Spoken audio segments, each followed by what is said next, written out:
If you were a teenager in the late 90s, or if you remember the sound of a dial-up modem, you definitely remember this. That iconic llama scream the moment you double-clicked that icon. Believe it or not, Winamp wasn't just a music player. It was a symbol of digital freedom. It was the coolest kid on every desktop. But man, how did the king that once ruled the MP3 world end up as a ghost in the machine? Let's trace it back to the beginning that changed everything. 1997, a time when Microsoft's Windows Media Player was just clunky and boring. Two college kids, Justin Frankel and Dmitry Boldarev, decided, hey, we can do better. They built Winamp in a dorm room. It was a tiny piece of software, lean, mean, and it could play MP3s like an absolute beast. Suddenly, everyone with a PC became a DJ. Winamp made digital music as simple as breathing. But what truly made people obsessed with Winamp wasn't just the audio, it was the skins. Imagine this. For the first time in software history, you could dress up your app. You could make it look like a futuristic spaceship console or a vintage radio. It gave software a soul, a personality that reflected the user's taste. From corporate offices to dorm rooms, skins were traded like fashion statements. That was the magic that won the hearts of millions. By 1999, Winamp was an unstoppable giant. It caught the eye of AOL, the tech titan hungry for online dominance. They dropped $80 million to buy Winamp. Think about that, man. $80 million for software made by two kids in a dorm. At that moment, everyone thought Winamp was headed to the stars. But little did they know, this was the ultimate trap. After the deal closed, the vibe started shifting. The free-spirited, original team clashed with the corporate suits at AOL. Red tape and bureaucracy began to suffocate the innovation. Conflicts started brewing in those high-level boardrooms. And this was the beginning of a tragedy no one saw coming. $80 million. Sounds like a dream, right? But for Winamp, it became a straight-up prison. Believe it or not, the second Justin Frankel walked into that AOL building, the party was over. No more coding in dorm rooms with pizza boxes. Now, he's stuck in meetings with suits who didn't even know what an MP3 was. This right here, was the beginning of the total disaster for Winamp. The mess started on day one. The Winamp team? They were rebels. They believed in software that was fast, lean, and free as hell. But AOL, they were dinosaurs. They wanted reports, bureaucracy, and the worst part, they wanted to shove ads into every single corner. The original team was like, wait, are we making a music player or a digital billboard? The soul of Winamp was being choked to death by corporate red tape. But the real explosion happened when Justin went rogue. He built a new file-sharing tech called Nutella and leaked it on the Winamp site without telling a single person at AOL. Man, it was total chaos. AOL, who was busy merging with Time Warner, absolutely flipped out. They forced him to kill it within hours. And that was the kicker. The trust was dead, gone, forever. With the founders losing heart, Winamp started to rot. It went from lightning fast to heavy and bloated. AOL tried to cram everything in there. Chat clients, browsers, and absolute junk that nobody asked for. The king used to be light as a feather. Now, it was carrying so much weight it could barely move. And guess what? Users were pissed off as hell. Everyone started looking for the exit. Because the Winamp they loved was officially gone. So, while the suits at AOL were busy arguing over numbers, believe it or not, Steve Jobs was planning a straight-up hit on Winamp. Apple wasn't just building another app, man. They were planning a business assassination that AOL didn't even see coming. And this was the beginning of the real disaster. Back at Winamp, it was a complete mess. It went from lightning fast to a bloated piece of junk. Every time you opened the app, a bunch of ad windows popped up. Ads, useless features, and garbage subscriptions that nobody asked for. Users were pissed off as hell. All they wanted was to play their music.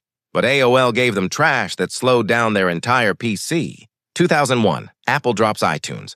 People thought, hey, it's just another music player, right? Wrong. Believe it or not, iTunes brought back the one thing Winamp forgot. Simplicity. It was clean. No corporate ads. And here's the kicker. It worked perfectly with the iPod. That was a knockout blow. Winamp had no answer for it. AOL made a massive mistake. They thought people would value customization forever. They thought users still wanted to spend hours changing skins. But man, the world had moved on. People wanted ease of use. 1,000 songs in your pocket was the sentence that killed Winamp on the spot. While Winamp was busy shoving ads in people's faces, Apple was building an ecosystem that users never wanted to leave. While Apple was stealing their customers, believe it or not, the biggest problem for Winamp wasn't external. It was the rotting core inside the company. The founder, Justin Frankel, was fed up with corporate suits who only cared about ad revenue. He was done. This right here was the moment Winamp's heart started to stop beating. 2002, AOL drops Winamp 3. They were confident, but man, it was a total disaster. They tried to rewrite the entire code to support all the junk features the corporate guys wanted. The result? The app was slow, bloated, and full of bugs. Users who loved Winamp for its speed were like, "What is this trash?" Most of them refused to upgrade, and either stayed on the old version or just quit and moved to the competition. Justin Frankel wasn't a guy who would just follow orders. While he was still at AOL, he went rogue again and released a project called Waste. It was an encrypted file-sharing tool that was impossible to track.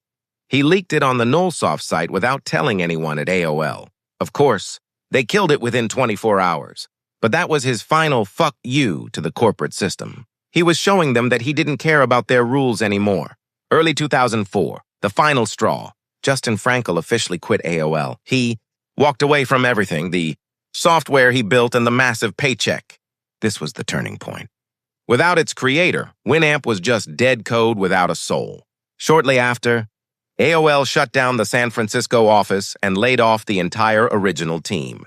It was a massacre.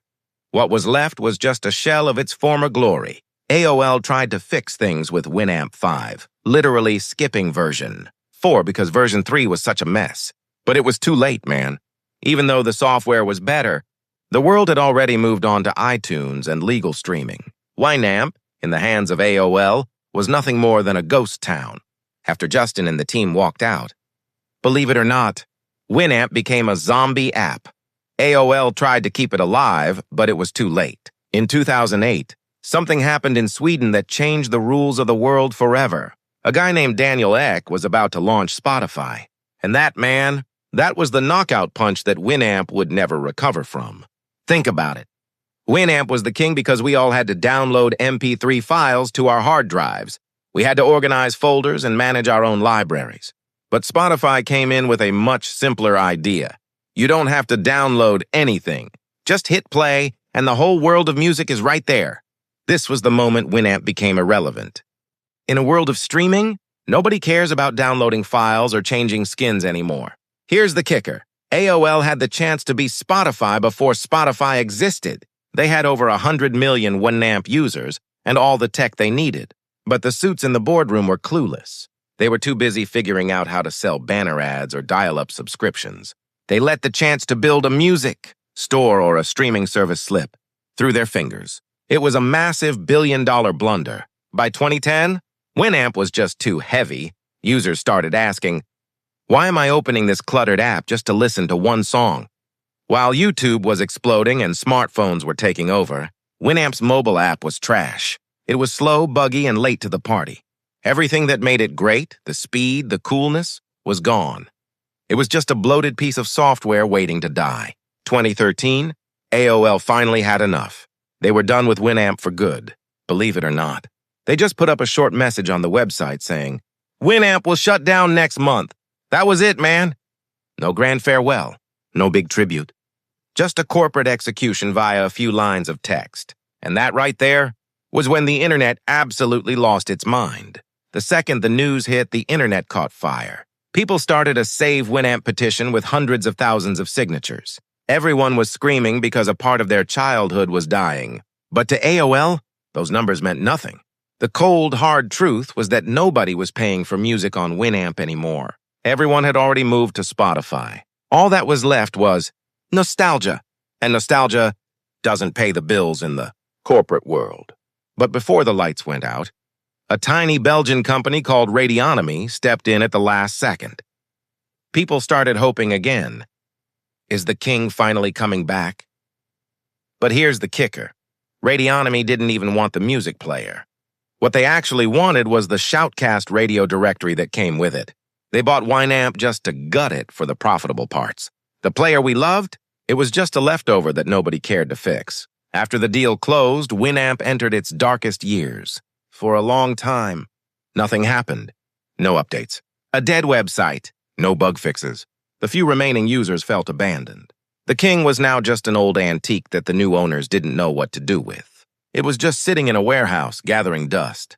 Believe it or not. In 2024, while everyone is busy streaming on Spotify or Apple Music, Winamp is still alive. The llama is still trying to make a comeback. But the truth is bittersweet, man. Because the Winamp we see today, it's not the Winamp we grew up with. Not even close. The new owners, Llama Group, tried to turn Winamp into this all-in-one platform for artists. They threw in subscriptions, Web3, and even NFTs. But here's the kicker. When you actually open it, it's just a generic-looking website trying to wear a classic costume. No speed, no cool skins, no soul. Old-school fans who log in are just left asking, what happened to my player? So why do we still miss it? Why does that lightning bolt logo still give us the feels? It's because Winamp wasn't just software, man. It was a witness to an era when the internet was still new and exciting. It was the first friend that introduced us to the world of MP3s. It was the reason we stayed up all night waiting for a single song to download. That's why Winamp Classic is still being downloaded today. People don't want new features. They just want that old feeling back. The lesson Winamp left for the business world is crystal clear. Even if you're number one, if you stop moving and let corporate greed choke your innovation, you will fall. Winamp's disaster wasn't just about better rivals. It was about forgetting why people loved them in the first place. Thanks to all of you for sticking with this series. Who should we dig up next? Let me know in the comments. I'll see you in the next story.